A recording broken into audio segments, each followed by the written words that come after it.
Politics పైన కేంద్రీకరణ ఉంది. దానివల్ల జరుగుతున్నటువంటి పరిణామాలు ఇవి. Right sir.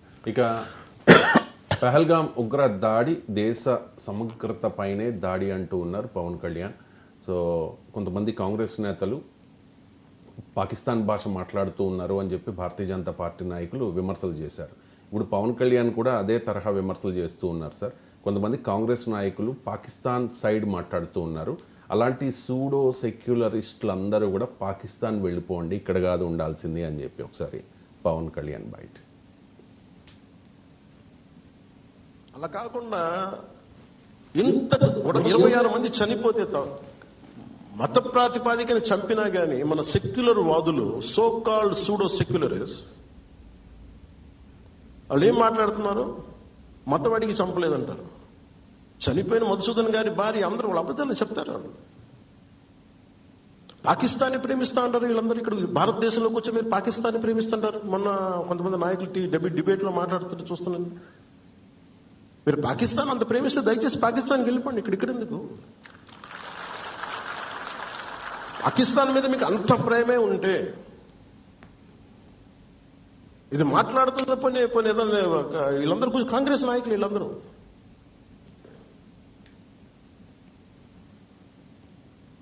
రైట్. దీని మీద కాంగ్రెస్ నాయకులు కూడా కొంతమంది రెస్పాండ్ అయ్యారు. భువనగిరి కాంగ్రెస్ ఎంపీ చామల కిరణ్ కుమార్ రెడ్డి రెస్పాండ్ అయ్యారు. ఒకసారి బయటకు పిలిచి. ఇప్పుడే ఒక ఆర్టికల్, ఇప్పుడే ఒక న్యూస్ చూస్తున్నాం. పవన్ కళ్యాణ్ గారు అంటే ఇప్పుడు కూర్చొని చదువుతున్నా సరే, అవకాశం వచ్చింది, మీడియాతో మాట్లాడే అవకాశం లేదు కాబట్టి మీకు మీ సమస్యలు చెప్తున్నా కార్యకర్తలు. పవన్ కళ్యాణ్ గారు కాంగ్రెస్ పార్టీ పాకిస్తాన్ కి సపోర్ట్ చేస్తే పాకిస్తాన్ పోమని చెప్పేటువంటి డైలాగ్ ఉంటుంది. పవన్ కళ్యాణ్ గారికి నేను ఒకటి చెప్పదలుచుకున్నా. పవన్ కళ్యాణ్ గారు, మీరు డిప్యూటీ సరే మొట్టమొదటిసారి ఎమ్మెల్యే, మీకు మంచి అవకాశం వచ్చి డిప్యూటీ సీఎం అయ్యి, ఇది సినిమా కాదు, స్క్రిప్ట్ రాసిస్తే చదువుకోని.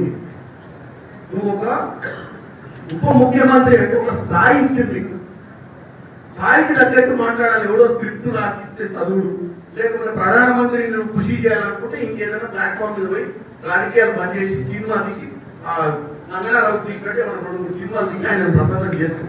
అంతే తప్ప నీకు ఒక అధికారమైన బాధ్యతలు ఇచ్చి ప్రజా సమస్యల మీద పోరాటం చేయాల్సినవి బాధ్యత లేకుండా కాంగ్రెస్ పార్టీ పాకిస్తాన్ సపోర్ట్ చేస్తుందని ఒక ప్రచారం ప్రయత్నం చేస్తున్నాం. కాంగ్రెస్ పార్టీ సెక్యులర్ గా ఈ దేశాన్ని కాపాడాలనుకుంటుంది. పాకిస్తాన్ ఇక్కడ ఉన్నటువంటి కుల మతాలకు అతీతంగా కాంగ్రెస్ పార్టీ అందరినీ ఒక పట్టున బతికేయాలనుకుంటుంది. పవన్ కళ్యాణ్ గారు, మీ నాయకుడు ఎవరైతే ప్రసన్నం చేస్తున్నారో నరేంద్ర మోడీ లెక్క కుల మతాల మధ్యన చిచ్చు పెట్టే ప్రయత్నం చేస్తలేదు. నీకు వాస్తవంగా నిలదీసే నరేంద్ర మోడీ ఎన్ని రోజులైంది? నలుగురు వచ్చి ముష్కరు కాల్చిపోతే నలుగురిని పట్టుకునే దమ్ము ధైర్యం లేక పిట్టగల్లా ఎప్పుడో తిరుగుతున్నారు. ఏం ఇంటెలిజెన్స్ నడుస్తుంది దేశంలో? నలుగురు వచ్చి రైట్. కాంగ్రెస్ నాయకులు ఎవరైతే ఈ తరహా వ్యాఖ్యలు చేశారో వాళ్ళందరూ కూడా సూడో సెక్యులరిస్టులు, వాళ్ళు పాకిస్తాన్ వెళ్ళిపోవాలి అని పవన్ కళ్యాణ్ అంటూ ఉన్నారు. వెళ్ళిపోవాల్సిన అవసరం. పాకిస్తాన్కి ఎందుకు వెళ్ళిపోవాలి? మన జైల్లో పెట్టాలి. పాకిస్తాన్ భాష మాట్లాడమని గౌరవప్రదంగా దయచేసి మీరు వెళ్ళిపోండి అంటాడు పవన్ కళ్యాణ్. నాకు అర్థం కాని అంశం, భారతదేశ పౌరుడై పాకిస్తాన్ జిందాబాద్ అంటే దయచేసి అని రిక్వెస్ట్ చేస్తామండి. నాకు అర్థం కాదు. ఈ దయచేసి ఏంటండి? ఇది క్రిమినల్ యాక్ట్, జైల్లో పెట్టండి. క్రిమినల్ యాక్ట్, నేరస్తులను దయచేసి అని రిక్వెస్ట్ చేయరు. ఎందుకు చేస్తాడో పవన్ కళ్యాణ్ నాకు అర్థమవుతలేదు. పాకిస్తాన్ భాష మాట్లాడని గౌరవప్రదంగా పాకిస్తాన్ పంపిస్తామండి. భారతదేశంలో భారత పౌరుడై జిందాబాద్ పాకిస్తాన్ అంటే నెక్స్ట్ మూమెంట్ జైల్లో పెట్టాలి. పాకిస్తాన్ పౌరుడు అనుకోండి, అప్పుడు కూడా మనం డిటైన్ చేసి, ఎందుకంటే ఫారిన్ సిటిజన్ కనుక డిపోర్ట్ చేస్తాం. ఇండియన్ సిటిజన్ డిపోర్ట్ చేస్తాం. నాకు అర్థం కాదు. పాకిస్తాన్ పవన్ కళ్యాణ్ చెప్పాలి ఆన్సర్ నాకు. ఇండియన్ సిటిజన్ అయ్యి యాక్ట్ ఆఫ్ సెడిషన్ కదా, ఇది రాజద్రోహం, దేశద్రోహం కదా. మన శత్రు దేశాన్ని, మన దాయాది దేశాన్ని పొగిడినా, జిందాబాద్ అన్నా ఈ దేశ చట్టాల ప్రకారం కఠినమైన శిక్ష కరువుడు. దయచేసి పొమ్మని చెప్పాల్సిన కర్మ మనకేం పట్టలే భారతీయులకు. ఎందుకు రిక్వెస్ట్ చేయాలండి? ఆయన మనం పాకిస్తాన్ డిపోర్ట్ చేస్తాం, మనకేం పని లేదా? జైలేదు లోపలేదు, చట్టం ప్రకారం శిక్షిస్తాం. మరి ఎందుకు పాకిస్తాన్ పంపాలనుకుంటాడో తెలియదు నాకు పవన్ కళ్యాణ్. నేనైతే జైలు వేయాలంటాను.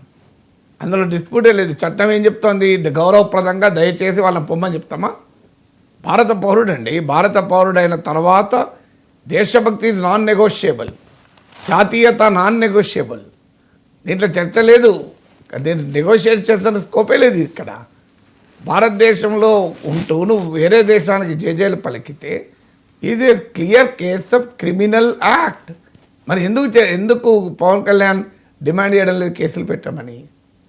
ఎందుకు మరి ఆంధ్రప్రదేశ్ వాళ్ళైతే ఆయన ఆ ప్రభుత్వమే కేసులు పెట్టాలి, బయట వాళ్ళైతే నరేంద్ర మోడీ రిక్వెస్ట్ చేయాలి? నాకు చెప్పండి, పాకిస్తాన్ పొగిడినందుకు ఏ భారత పౌరుడి పైన మోడీ ప్రభుత్వం కేసు పెట్టింది చెప్పండి ఇంతవరకు? సింగిల్ కేసు ఎందుకు పెడతలేదు? అంటే వాళ్ళ పాకిస్తాన్ భాష మాట్లాడే అయినా ఉండి ఉండరా? అంటే కోర్టులో నిలబడదని కేసులు పెడతలేరా? మీడియాలో టీవీ ఛానల్లో మాట్లాడినారు కదా, టీవీ ఛానల్లో పాకిస్తాన్ భాష మాట్లాడిన వారిపైన మీరు ఎందుకు కేసులు పెడతలేరు? What is preventing Narendra Modi government? మీరు తెలుగు వాళ్ళైతే ఆంధ్రప్రదేశ్ గవర్నమెంట్ ఏం చేస్తుంది? ఎందుకు కేసులు పెడతలేరు? ఇది చట్ట విరుద్ధం కదా, యాక్ట్ ఆఫ్ సెడిషన్ కదా. ఒక మన శత్రు దేశాన్ని ఎలా పొగుడుతారండి? నాకు అర్థం కాని అంశం. ఇంతవరకు ఒక్క కేసు పెట్టలేదు అంటే ఏంటి మరి? అంటే మీకు కేసులు పెడతానికి మీరెందుకు భయపడుతున్నారు?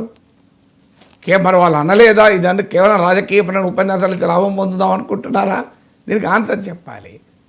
రెండు, ఆంధ్రప్రదేశ్లో కాంగ్రెస్ పార్టీ లేదు. మీ షర్మిల గారు ఎందుకు అంటున్నానంటే ఆమె కూడా వైసీపీ వ్యతిరేక పక్షమే కదా. జగన్ రోజు మీరు తిడుతున్నారు కదా, మరి షర్మిల ఆన్సర్ చెప్పాలి ఇప్పుడు పవన్ కళ్యాణ్ వ్యాఖ్యలకు. ఆంధ్రప్రదేశ్లో కాంగ్రెస్ పార్టీ ఇప్పుడు ఆంధ్రప్రదేశ్లో ఉన్న రాజకీయం ఏంటి? ప్రో జగన్ యాంటీ జగన్ రాజకీయాల్లో చూస్తే ఈమె యాంటీ జగన్ శిబిరంలో ఉంది కనుక నేను మీ అంటున్నాను. లెక్క ప్రకారం మీ అనే స్కోపే లేదు. నేను కాంగ్రెస్ పార్టీ వీళ్ళు ఎన్డీఏ. కానీ ఆంధ్రప్రదేశ్లో ఉండే స్పెసిఫిక్ పొలిటికల్ కాంటెక్స్ట్లో జగన్ వర్సెస్ అదర్స్ కదా. ఎందుకంటే జగన్ వ్యతిరేక రాజకీయ శక్తుల ఐక్యత కదా పవన్ కళ్యాణ్ నినాదం. ఆ కాంటెక్స్ట్లో నేను చెప్తున్నా, జగన్ వ్యతిరేక రాజకీయ శక్తులందరినీ కలపాలి అన్నది పవన్ కళ్యాణ్ విధానం కనుక జగన్ వ్యతిరేక రాజకీయ శక్తులను షర్మిలమని అడగాలి ఆన్సరు. సో అందువల్ల ఫండమెంటల్ క్వశ్చన్ ఇక సెక్యులరిజం, సూడో సెక్యులరిజం. అసలు దీనికి సెక్యులరిజానికి ఏం సంబంధం అండి? నాకు అర్థం కాని అంశం. సెక్యులరిజానికి ఏం సంబంధం? ఓకే, మతం పేరు అడిగి చంపరు, అప్పుడు ఊకుందామా? మతం పేరు అడిగి చంపినన్నది వాస్తవం. అది అక్కడున్న పర్యాటకులే చెప్తున్నారు. ఎవడన్నా పిచ్చి ప్రేలాపన చేసి మతం పేరు అడగలేదంటే నేను నిన్న కూడా తప్పన్నానది. సో బట్ మతం పేరు అడగలేదు అనుకుందాం, అప్పుడు ఓకేనా? మీకు అభ్యంతరం లేదా? అంటే ఇప్పుడు మీకు అభ్యంతరం వల్ల మతం పేరు అడిగినందుక యాక్ట్ ఆఫ్ టెర్రర్కా? భారత భూభాగాన తుపాకులు పెట్టి భారతీయుల్ని చంపుతుంటే మతం పేరు అడిగినా అడగకపోయినా అది దాడే కదా. పహల్గామ్లో మేము జరిగింది కాదు, పుల్వామా తీసుకుందాం, ఎవరు మతం పేరు అడగలే, మరి దాడి కాదా? ఇది ఎక్కడ రాజకీయం అండి? మతం పేరు అడగడం అడగకపోవడం అనేది రాజకీయం కాదు, తీవ్రవాదమే. ఖచ్చితంగా మతం పేరు అడిగి అటాక్ చేశారని నిజం. ఇక ఎందుకు దాన్ని పదే ఎంఫసైజ్ చేస్తున్నారు? దీన్ని భారతదేశంలో రెండు మతాల మధ్య ఘర్షణగా చూపాలని ఒక ప్రయత్నం చేస్తున్నారు. ఈ ప్రయత్నం ఎవరు చేస్తున్నారు? అన్ఫార్చునేట్లీ పాకిస్తాన్ ఎజెండా, అది అసీం మునీర్ ఎజెండా. దాన్ని మన దేశంలో కూడా ఆ రకమైన డివిజన్ తేవాలని పాకిస్తాన్ వాళ్ళు చంపిన వాళ్ళలో ఇప్పుడు ఇక్కడ పహల్గామ్లో అయితే మతం అడిగి చంపారు.